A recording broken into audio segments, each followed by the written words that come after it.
3 board presidents, each one saying, we don't feel that it's our job to enforce the rules.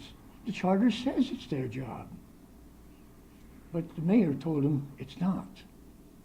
They listened to the mayor and not to the charter. So it was fairly easy. Nobody else complained about it. And very few people knew about it. This was really kept, hush hush. Nobody knew about it. You had to piece things together over a period of time. I finally got, what I think is a pretty good, complete picture. But I'll bet you if you talk to people at City Hall, they still don't quite understand what happened and how it happened and how it could happen. But it's happening, and the quality of civil service is going down. The cost is going up. And it's the people who get stuck, which is often the case, right? Yes, other questions? Yes, Rudy. So it's been now 15 years since this took place, Sam? I'm sorry. Since 93, 15 years since it took place? Yeah. And nobody's ever challenged us in those 15 years? Apparently not. I haven't heard of anybody else challenge the status quo. And I've been writing for the Tolucan Times. I write a column every other week, and it's usually about city government, and it's often about this situation.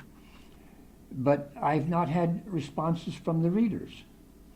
And sometimes I clip them, copy them, and send them out, and I still haven't heard from anybody. Hello, come in, welcome. I can't see well enough to identify you, but would you identify yourself? Patricia Barry, an attorney. Hi, Patricia Barry, I'm an attorney. Oh yes, okay. And you're with the mayor's office, right? No, I'm in private practice. Oh, I see. And how about you, sir?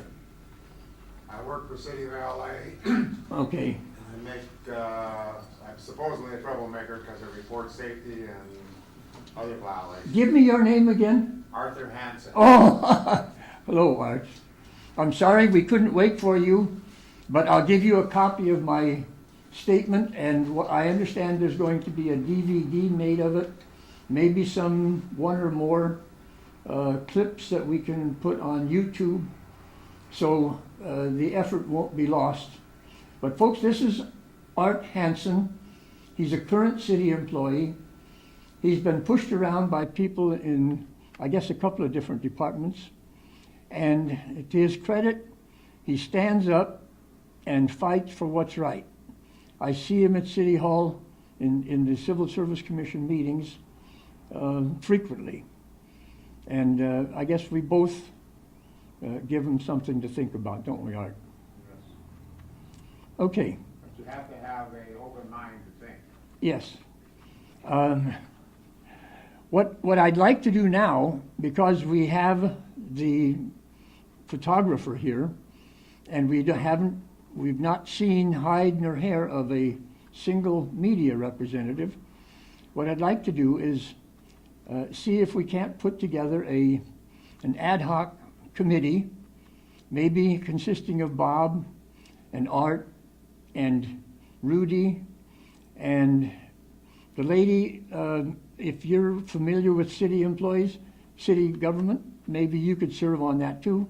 And the committee could sit up here, and our photographer would take pictures while you talk. And maybe some of that material will ultimately find its way onto the YouTube.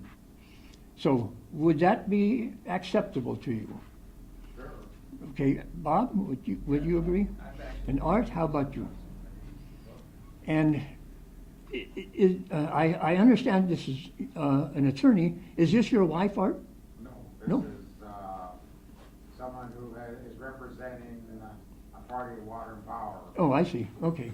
Well, maybe she. I sue the city on a regular basis. You would you sit in on this little ad hoc? I'd be delighted. Okay. In Okay. fact, I'd like to make a pitch to the audience. To Okay, the come on. residents. Come on. Come right on up. Okay. Sam, one other question for you. Yes. In writing for the Toluca Times or whatever it is, why don't you write for the LA Times? I'm sorry? Why didn't you write for the LA Times your article?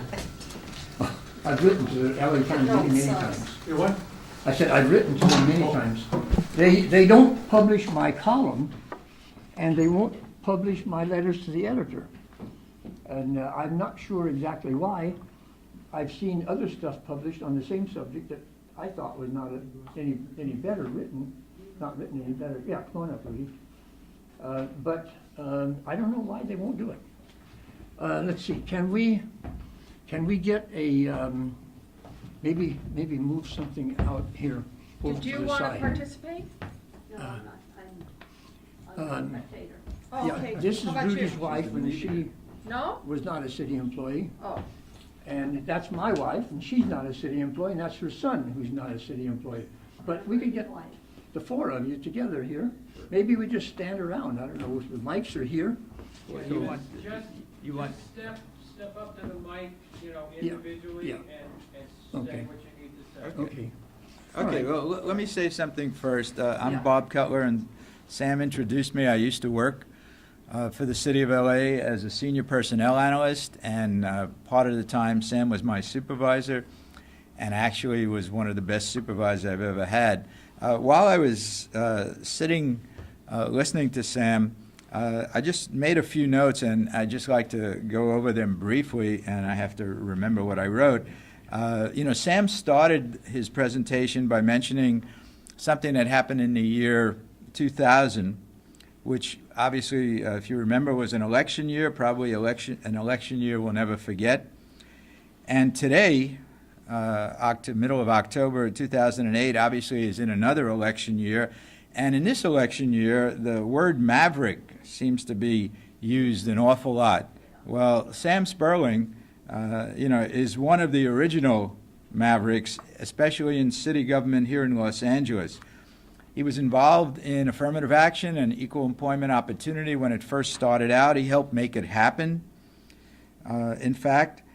And for the almost 30 years that he worked for the city, he always stood for trying to improve management, making them accountable, and also making city government productive, which I think a lot of times we sometimes forget about. And that's what he was talking about before. He was trying to get all of us concerned with whether city government can be a little more productive and can be a little more effective as far as management goes. If we don't have more improved management, including the performance management he talked about, the probationary period being more effective, civil service rules being upheld like they were originally meant to be, then basically what happens is that the cost to us as taxpayers goes up. In fact, I think it was just last week or maybe earlier this week that the current mayor said things aren't doing so well. He didn't anticipate what was happening in the economy, and therefore we may have to raise taxes, we may have to lay off employees. It's certainly not going to be more and better city services. If anything, it'll be less and more expensive city services. And I think what Sam is suggesting, the Civil Service Commission changes that were made probably illegally, and also the attempt that we are trying to push to get supervisors to better manage and also to better evaluate their employees. I think it can't happen just with 5 or 6 of us and the people that have showed up today. It's got to happen with taxpayers in the city of LA, taxpayers and other citizens that are around in the area.